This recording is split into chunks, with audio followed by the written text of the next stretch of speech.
राधे राधे महाराज जी। महाराज जी, सफलता धन प्रतिष्ठा से प्रेरित इस दुनिया में ऐसा क्यों है कि जिसके पास सब कुछ है वो अक्सर आंतरिक अशांति से जूझते हैं, जबकि जिसके पास न्यूनतम साधन है वो आनंद। क्योंकि जितना विषय होगा उतना चिंतन भ्रष्ट होगा।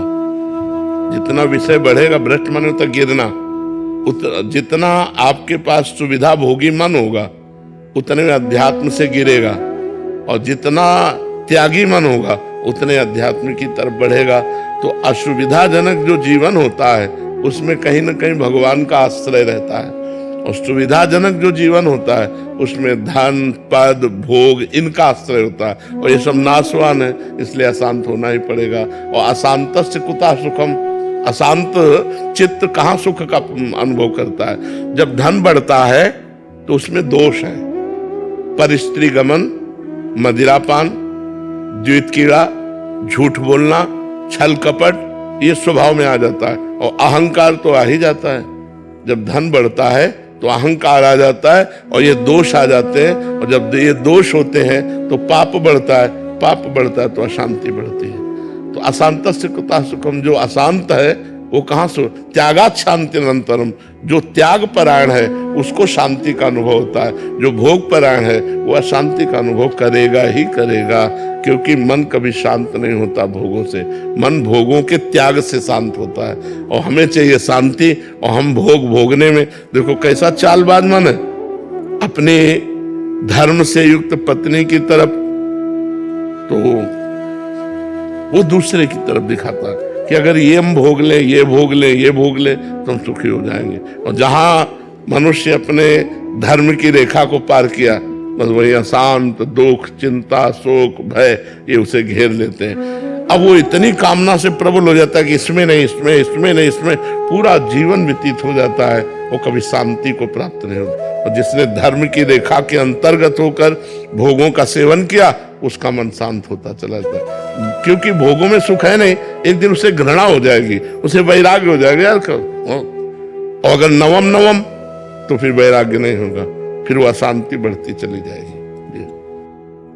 प्रिंस कुमार जी ये पूछ रहे हैं कि महाराज जी, आप कहते हैं कि सफलता भगवत प्राप्ति है असली सफलता, पर दुनिया बाहरी जिसके पास ज्यादा पैसा है उसे ही सफल मानती है। महाराज जी क्या सफल है, मैं बताओ क्या सफल है, क्या सफल है? अरबों रुपया बैंक के जमा रहे, मुंह बगाड़ के मर गए, शरीर यहीं छूट गया, सफलता है? चाहे जितने बड़े पदाधिकारी हो, शरीर छूटा, सफलता है? परिणाम में सफलता मानी जाए जिसे, उसे सफलता कहते हैं। तो परिणाम में बताओ क्या सफलता है धनी पुरुष की?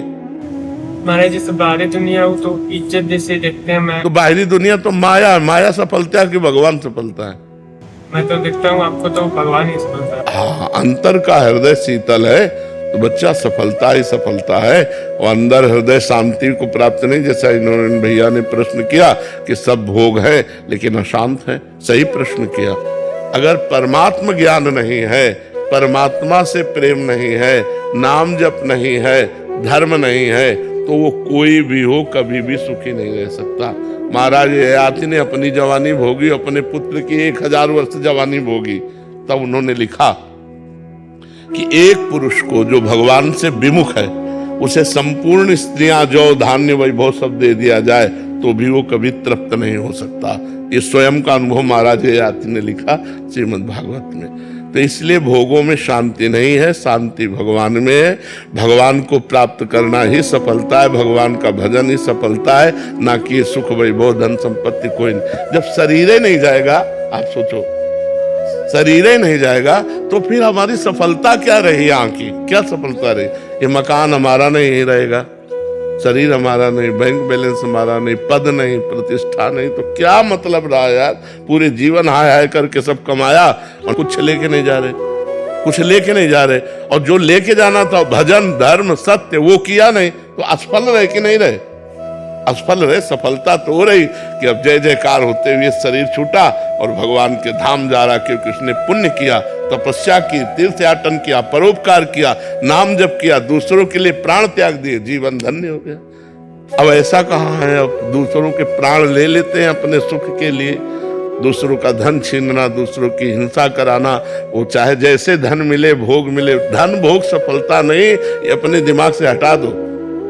धन भोग सफलता नहीं है, ज्ञान, भगवान के चरणों का आश्रय, ये सफलता है, यही शांति है।